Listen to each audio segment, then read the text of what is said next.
Welcome, everybody, to Pseudo Short number 5. I'm your podcast host, Josh Kiser, and joining me today, Kiser Hougland. Obligatory making fun of Haxley's not here, but we're all better than that. What's up? That's true. And a happy St. Paddy's Day to all of you Irish and those of you pretending to be Irish for the day. I'm not sure what I'm doing on that day. I know the wife has the day off because she did a lot of overtime when she was in the Great Lakes last week for job training. So I think she's taking like a half day on Thursday and then taking the whole Friday off. And she's trying to get me to see if I can take like a half day or take it off and go do something. Not quite sure yet, but we'll see. You got any idea what you're doing? I will be working, and that's about it. Weather's not going to be too nice here, so just going to take it easy, I think, this day, and maybe take care of some stuff around the house. Maybe make some corned beef for dinner, but that'll be about the extent of it. Yeah, I was told that there would be. They actually named the blizzard. Didn't they give it like a name?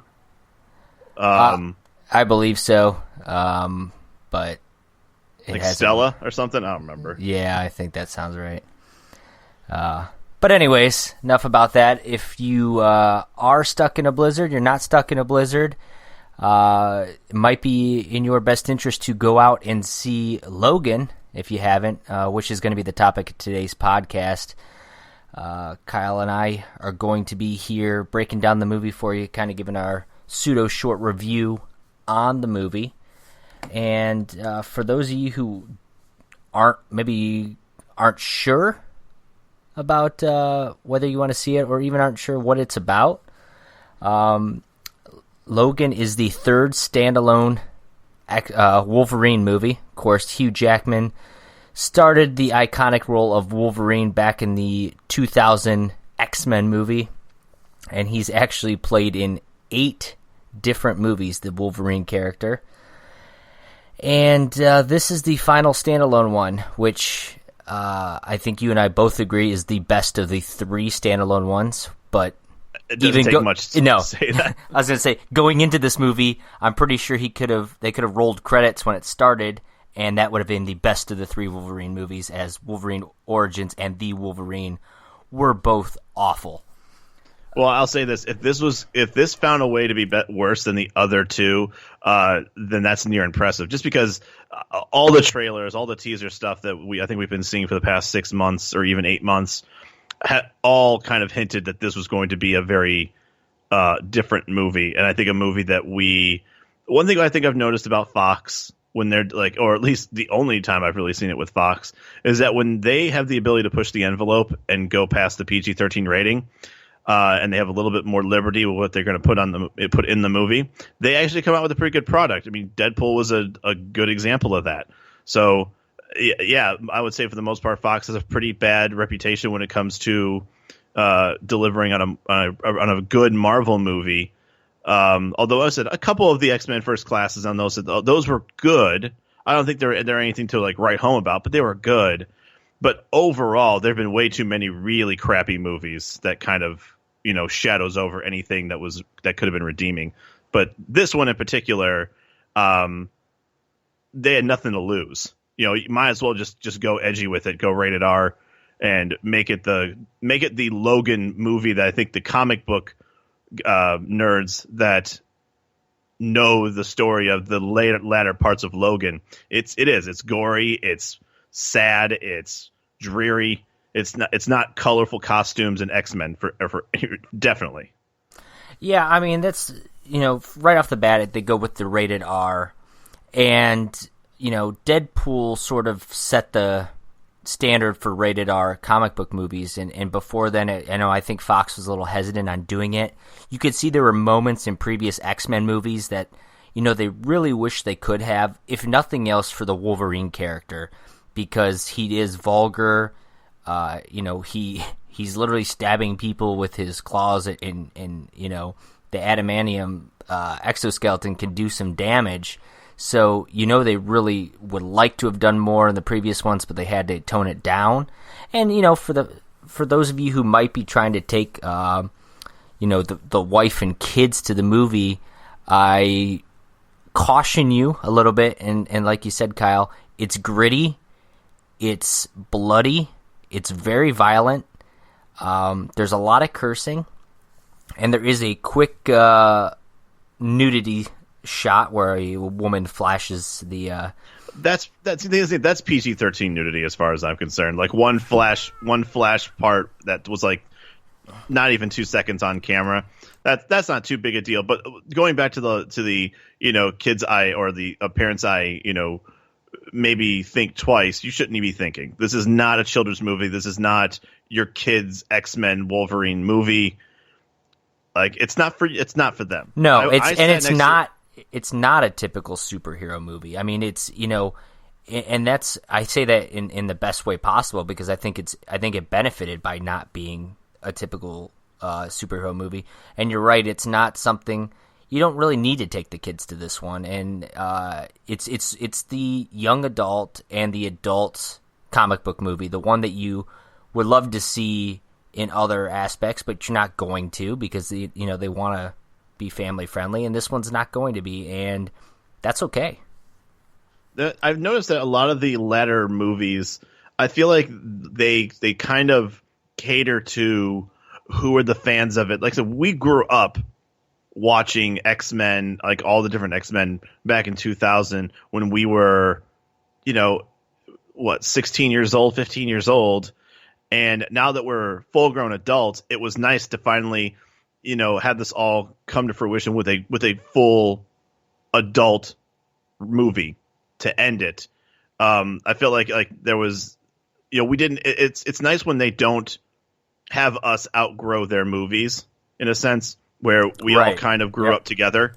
And so now we're going to end it with old Logan, senile Xavier, a lot of cursing, a lot of adult-oriented content for now your fans, which are now adult-oriented. So that was good fan service, which is definitely appreciated, especially if the movie might not have been as good as what people might have been scared to think, because it's a standalone Wolverine movie, and history has told us that, brace yourselves, this might not be a very good movie. And obviously we're going to give our thoughts on it later, but I think everybody who has seen the movie and is listening to this right now, they know the glowing reviews that this movie has gotten already. Yeah, I mean, it's 92%. Except for Plugged In. Right. Except for Plugged In's website. Apparently, whoever that is. But 92% Rotten Tomatoes. I think you said Ebert gave it a 3.5 out of 4. Really getting some really positive reviews from critics and fans alike. That said, I do think probably my biggest gripe with the movie, when they said, hey, it's rated R, let's make the rated R Wolverine movie you always wanted, and that's great, but I felt like they cursed a little more than they needed to, and not so much Wolverine, because that's Wolverine. I thought Xavier dropping the F-bombs as frequently as he did was a little unnecessary, and like I said, I think it made perfect sense. When you are growing up with, I had an older father, obviously, and God rest his soul. But as they get a little older, they get a little more grizzled. The language starts to they hold back on the language that they probably wanted to, because they got kids around. Once the kids are gone and out doing their own thing, and they start getting a little bit angry about life and an old age, the cursing shows up. I mean, it happens when you're a frustrated old man. And that's kind of what Professor Xavier is at this point. Yeah, I mean, I see what you're saying there. I guess I never pictured Xavier as that kind of person. He always just seems so, even. Well, once again, rated R X-Men movie. This is the first of its kind. So well, I know. And also, I thought the breast scene was unnecessary. Like, I think they were like, "Hey, it's rated R. Like, let's just make it happen." That said, I thought all the violence was right on. It wasn't over the top, and there's children. There's violence on children, and like the X-23 girl Laura gets a harpoon through the chest, which is kind of an unsettling image to see that kind of graphic violence happen to a child on TV like that, or on the movie like that. So I applaud them for not being scared. I didn't think they went over the top with the violence, but I thought it was really well done in that regard. It wasn't like we saw guts everywhere. It wasn't like we saw a whole lot of brain matter or smashed skulls. That, it was violent in the sake that, yes, there was a lot of blades, there was a lot of shooting, there was, I think the rated R, but it was also it was is if a lot you with could the have kids. Tastefully done violence, that's what it was. I mean, it wasn't. Yeah, absolutely. It didn't need to be gory. They didn't go for gory. There was gore. No, you're wrong. There was blood everywhere. But at the same time, I think what really pushed it definitely to rated R. I think there was nothing. The cringeworthy stuff was like watching. Yeah, once again, the younger mutants getting shot. Like when they're being chased towards the end, and that one they weren't kid got holding shot. back at all, right? Yeah. So it is not your typical superhero movie. It's not the end of the world disaster.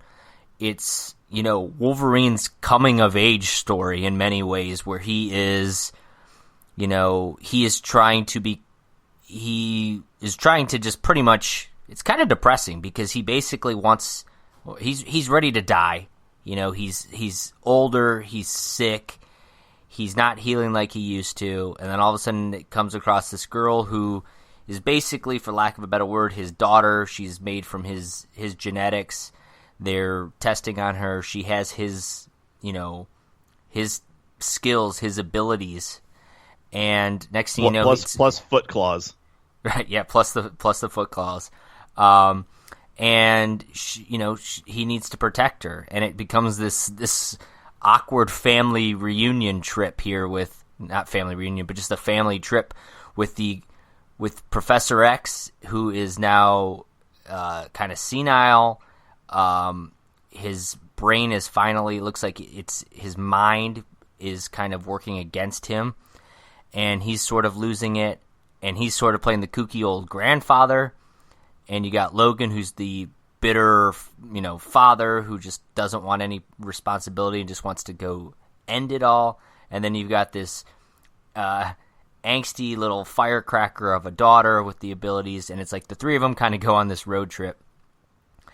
And quite the sitcom.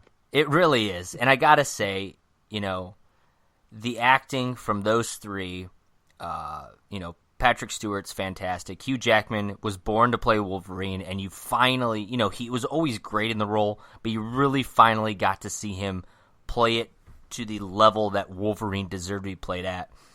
And then Daphne Keane playing the girl Laura, for a child actress, which I always, when it comes to child actors, I always kind of cringe a little bit because a lot of them are so bad. She was fantastic, and I can't state enough that all three of them play their roles so well. And Patrick Stewart, I don't know about you, Kyle, he should win an Academy Award for Best Supporting Actor, and he was also hysterical in that movie. I could not stop laughing at him playing just this kooky old man. Oh no, he was a treat. I mean, Patrick Stewart's he's just a gem. He's absolutely. a national treasure for sure. Yeah. He's looked the same since '95 for the most part. And I will say though, to that point, they make him look incredibly old in this movie, and I thought they did he's looked like he hasn't aged in 20 years, but in this movie it looked like he aged 50 years. Oh yeah, that's true. And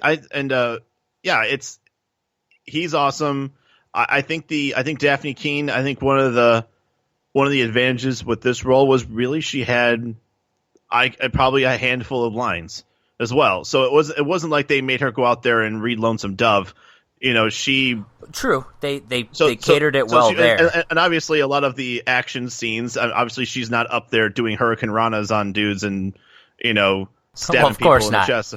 So I mean, to her, for what she had to do, I mean, by far, the movie didn't get held back because of her, and she did perfectly fine. But I will say, in her defense, towards the end, when she finally does speak, and all of a sudden it's like, oh, she's not a mute after all. She's just a mutant, right? See what I did there? Heyo. When she has to say her lines, and it starts getting really emotional towards the end, I think she was fantastic delivering those moments and really making it. This movie, for a superhero movie, it really tugs at the heartstrings. No, I did. Like I got to use an SNL line. I got quite verklempt a few times during that. Like I don't think I like had tears, but definitely the ending. Even though I knew what the ending was, that's what makes me mad. It's like I know this is coming. I know this is coming, and as soon as it is happening, I'm like, Kyle, you knew this was happening. You knew this was happening. Calm down, and like I got through it. It's like the old Yeller treatment, you know. Old Yeller's going to die, and yet it still hits you when it happens. And I think there's something about a little girl watching her father die in front of her. That's what the whole thing to me was. The way she delivered the lines, and I mean the emotion there, and you could see that coming out of her nose. That's right. I mean, it's just exactly. It's and not only that. So, I mean, the spoilers are here. If you're listening to this, you get ready. You should know by now. We're going to spoil the shit out of this. Yes. I think you and I both knew going into this movie it was going to be Hugh Jackman's final movie, and likely because he plays an old man Logan in this, he's going to die in it. And Patrick Stewart, you knew this was his last time playing Xavier. And he's so old in this movie, like, you have a pretty good, inkling that he's going to die as well. I thought Logan was going to have to. Here's the thing. I thought they were both going to die. I actually thought that for whatever reason, Logan would have to kill Xavier, because I knew that part of the story. The story away from the story was that because he had this degenerative brain issue, like a dementia of sorts, he had a hard time controlling his powers, which are immense if they're not kept in check. And it's just, you could just see they allude to it a lot, that he had an episode about a year prior to where he wipes out a bunch of X-Men, and like you said, just a bunch of civilians as well. So he's a menace. His mind is a menace to society at this point. And they even said that his mind was considered a weapon of mass destruction. Yeah, yes. So and you're right, because if you remember back at X-Men 3, Wolverine had to kill Jean Grey. Jean Grey, yeah. So to your point, it made perfect sense that Logan might have to be the one to put Xavier down.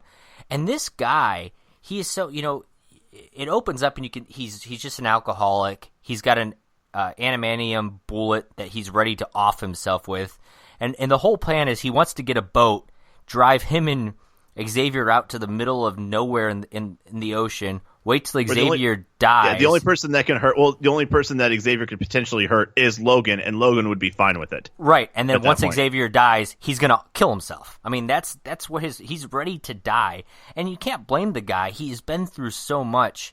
I think somebody did the math, and he's been, between the time travel and everything, he has been through 300 years worth of life, and it's not like they were 300 joyous years of life. The dude watched all of his friends die multiple times. He's had to kill the love of his life, not to mention the physical toll it's taken on his body. And, the that's what I was just going to ask about. Poisoning him.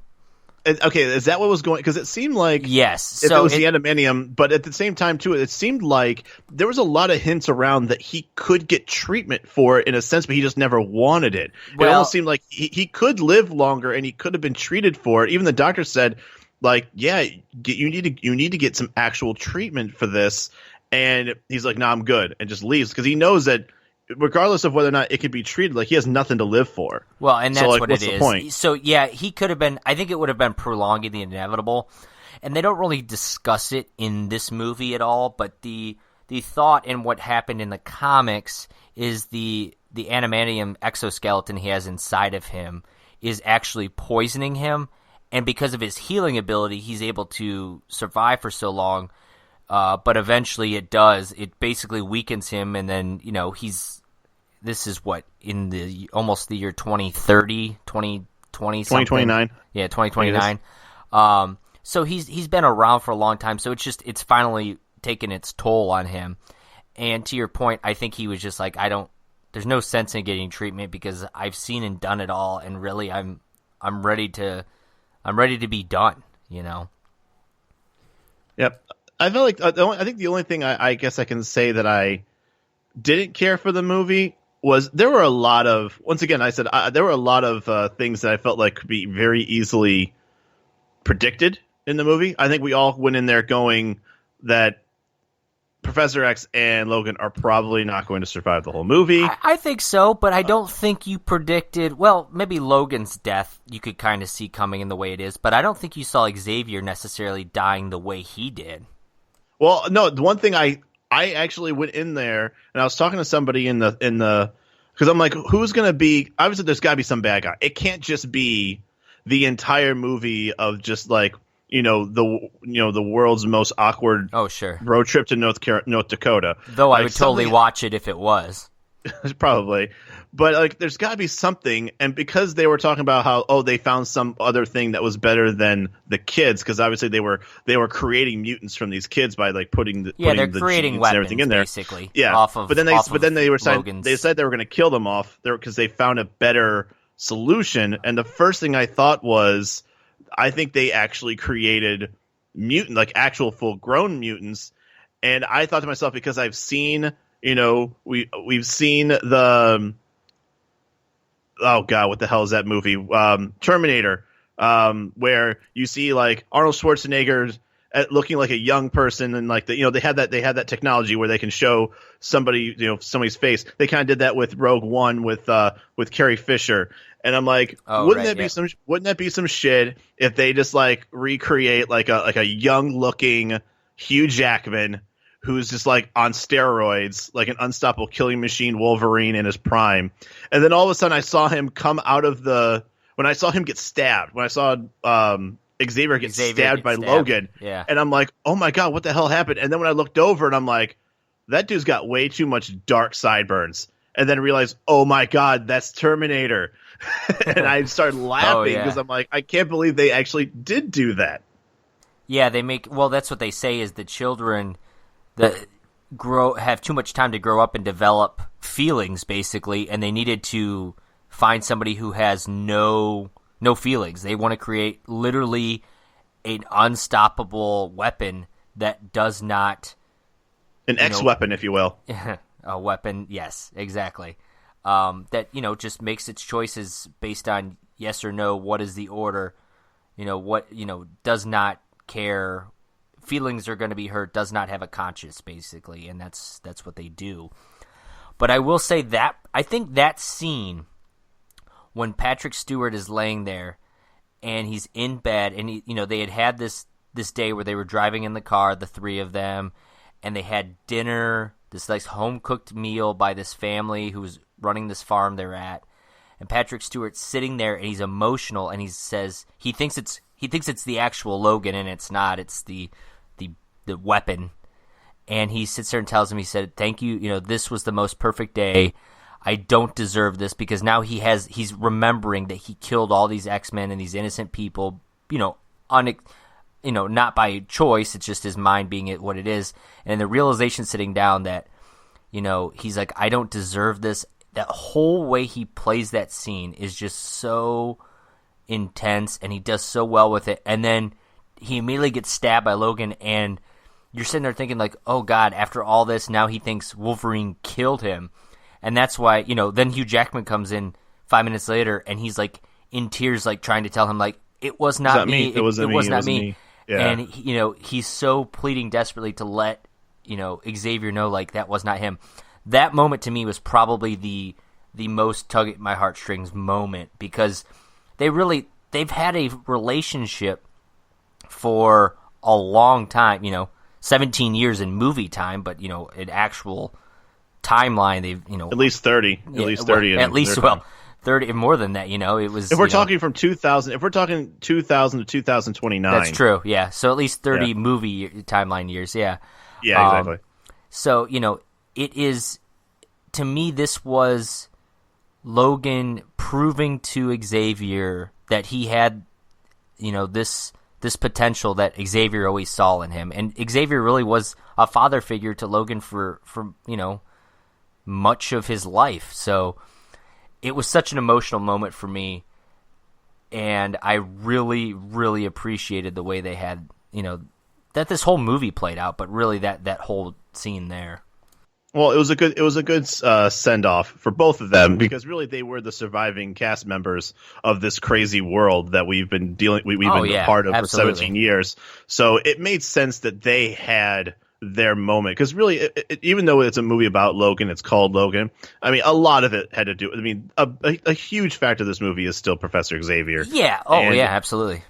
And so it was a sad ending for him, obviously, because one of the last things he remembers, to his eyes anyways, is seeing somebody that he trusts implicitly stab him in the chest, even though I know he knows before he died that it wasn't him, but he had to go through that emotionally, still thinking that he just got betrayed. And that just seems like once again, really, really sad. And then you go to the ending and another, tug of the heartstring because of that death. And it was just one of those things where, like, I don't remember ever being that. Do you remember being that, I guess, sad when, like, either Cyclops died or Jean Grey had to get killed? No, not at all. I mean, if I go back to any superhero movie, I don't think there's ever been a moment where I've been that, touched by the deaths. And part of that is the way they, when Hugh Jackman buries Xavier and it's like breaking down. Like, that was another tough moment. Like, there's so many of those moments in this movie. And, and the same thing when Hugh Jackman dies, and it's like, and the girl's basically just lost her father, and the way she responds, Daphne Keenax in that moment. Like, what's even worse? The way the kids responded. Because they're like, we gotta go. And they just booked it. Brutal. I know. And like that, I just remember just sitting there, like, still getting over the fact that she had to bury her father, like, in a shallow grave. In the middle of the wilderness in North Dakota, which I don't think that's how Wolverine wanted it all to end. And then as soon as, like, everyone just had, like, a moment of, like, 10 seconds of just, like, kind of, like, just, okay. And then all of a sudden one person had to be like, we gotta keep going, guys. All right, we're out. Like, done. But I will say that moment then at the end, she walks back to the grave there, and it's, just this dirt grave with, I think they put rocks on them or something. And they got a little wooden cross. And she takes the wooden cross and she picks it up and then turns it on its side. Turns that sumbitch sideways. And it took me a second, which turns out, I'm like, what is she doing? She turns it on the side, and then you realize she turned that cross into an X. And it really, for me, closed out the X-Men franchise, the original X-Men franchise. We can, not this new class stuff. But it really wrapped it up, I think, in a nice bow because, let's be honest, the original X-Men franchise was built on Wolverine, Hugh Jackman's Wolverine, to a lesser extent, Xavier and Magneto. Those were the three main players, and you really just ended it in really the best way possible. And I don't think, if they never made another X-Men movie, I would be okay, because I think this was the perfect ending. Oh, I agree, although I still... Money's going to say that X-Men's going to come back. Well, sure, absolutely. Yeah, that makes no sense whatsoever. But it was a perfect ending. I think everything about it was done beautifully. And I will say though that the people when I went to go see that movie, a lot of people ruined it for me because a lot of the sad parts, like the very end when they're around the shallow grave, and all of a sudden, like, everyone's walking away and they're kind of doing that close up on the X. And then all of a sudden, there's two jackals behind me are like, he's going to jump out of that grave. And I'm like, sitting there like, if they jump, first of all, I'm like, no way. They're not going to do that. You guys are a bunch of douchebags. But then I started thinking to myself, if he jumps out of that grave with like a hand, like a claw hand comes out, like something out of a comic book. So, you know what I mean? Like, that's the last. Or thing. like the end of a horror movie, like exactly. a Freddy or Jason movie or something. This movie would have been the biggest, like, cock block movie I've ever been to, where I was so invested in this. It was the best send off, the best way to end it, and then it shows like a hand come out, like he's still alive, and I would have been fuming. Oh, absolutely. If they decide to do something like that, like a Hugh Jackman wants to come back for one more movie type of thing. Yeah, and I think he's pretty much said he's done at this point. There was thoughts that Deadpool, might get him in there, but he said no to Deadpool 2. And I think at this point there's what's said is that the Wolverine will get recasted, let's be honest. But I did hear Hugh Jackman will have a major say in who gets that role. And to be honest, I wouldn't. There's talks that there's going to be an X-Force movie, which will have Deadpool and Wolverine and probably Cable and stuff like that. If they do that, I think it would be the perfect movie to introduce the new Wolverine if you're going to do it, because then you could have Ryan Reynolds as Deadpool being like, pretty sure you're not Hugh Jackman. Like, who are you? That kind of thing, because he can break the fourth wall, and it'll be funny, and it'll kind of break the tension, and then, they go forward with it. So if they do it, I think that's the way they should do it, but I'd be fine if they don't touch the Wolverine character for some time. Yeah, I can see Deadpool being like, so you're Wolverine? You got some shoes to fill. just to say it, Although they have kind of teased, too, that they might not do that at all, and they might wait till some of these kids become more of age, and then they will start recasting and starting this new, sure, role. As we kind of wrap up the short here, Kyle, final thoughts? Anything else you want to mention with it, and then give me your overall, on a scale of 1 to 10 rating for this movie. They had something in this movie that I had to keep on thinking, when is this going to be important? And that was that adamantite bullet. Obviously, that bullet is going to be utilized some point. It's completely worthless. It's a non-important discussion centerpiece if it's not used, in my opinion. And then the moment that, Hugh Jackman 2000 on steroids came out and started like killing people, I'm like, well, there you go. Yeah, absolutely. That's what that bullet's for, because I start thinking to myself, like, how are they going to kill him? He's a completely healthy, unstoppable X weapon or weapon X, whatever. Yeah, right. And his healing is perfect. He's getting injected with the green crap that Hugh Jackman also put in him, and he looked hilarious. At the end, he just looked like a junkie that just was like going nuts, like just on crack, just running around and killing everybody. High on PCP there. Yeah, exactly. He was definitely on the bath salts. And then, but then I started thinking to myself, like, there's no way they're going to kill this guy.